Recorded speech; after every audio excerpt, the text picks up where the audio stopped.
YouTube. Welcome back. Look. This episode was beyond crazy. This show has been like a fever dream so far, but this episode, which was the most informational one yet, is somehow even crazier. It's weird how that works, right? An explanation is crazier than the chaos.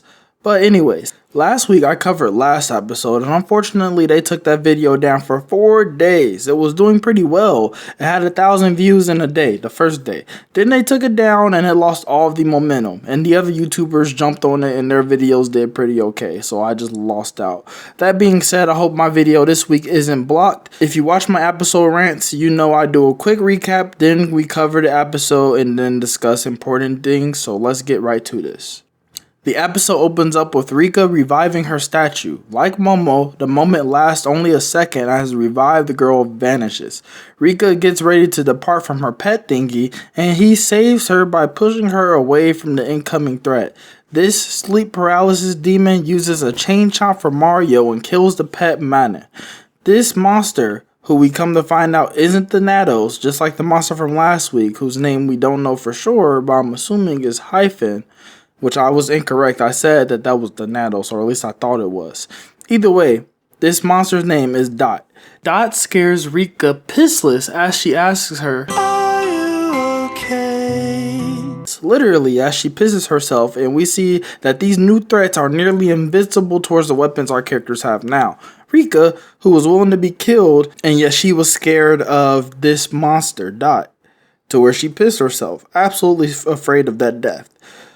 Anyways, that wasn't really a recap. That was more of an explanation of the first part. So let's speed it up. It cuts to our girl Ai, and she is led to the house in the meadows to where our girls get the Wonder Eggs. She finds Uraraka, or he finds her. They sit down and talk, and he tells her the story of Frill, a girl he and Akka made for fun.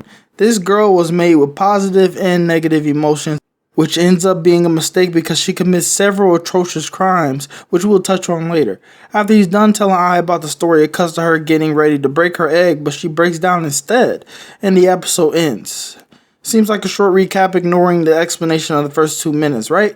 Well, there's actually a lot in that story that has to be explained, and the beginning of the episode I already did explain, so let's jump right into that story of Frill.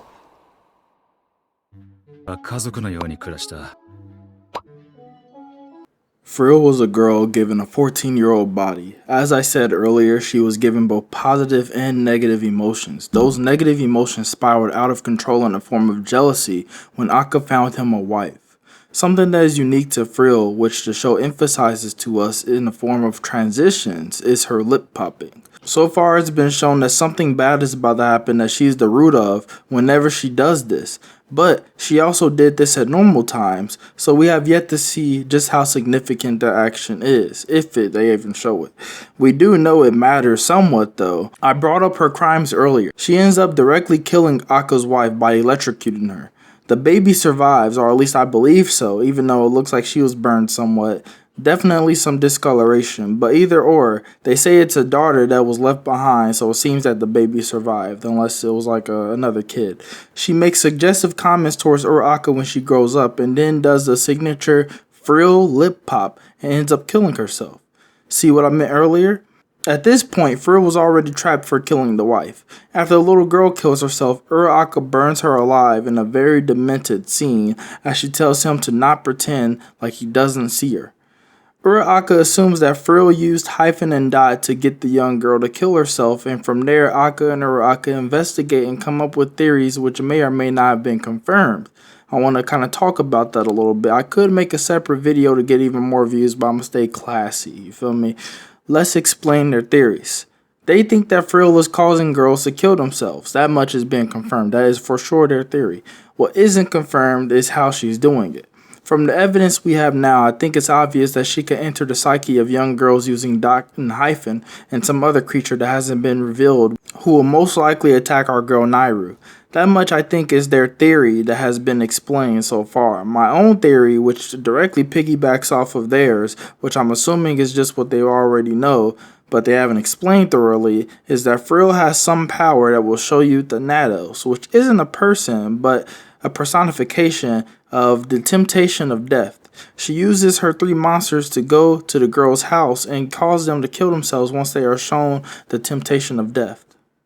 By the way, I'm so positive I'm using personification wrong. But yes, the temptation of death is Thanatos. Whatever that is what it is. If it's not personification, it's something, alright? Don't kill me.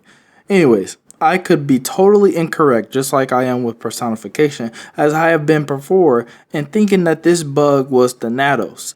But what I think has happened is that Momo and Rika has been shown the temptation of death, and they will end up preparing to kill themselves. I and Nairu must save them from that fate. The show has only 2 episodes left. I know it's a 12-episode anime, but one of the episodes doesn't count, so keep that in mind.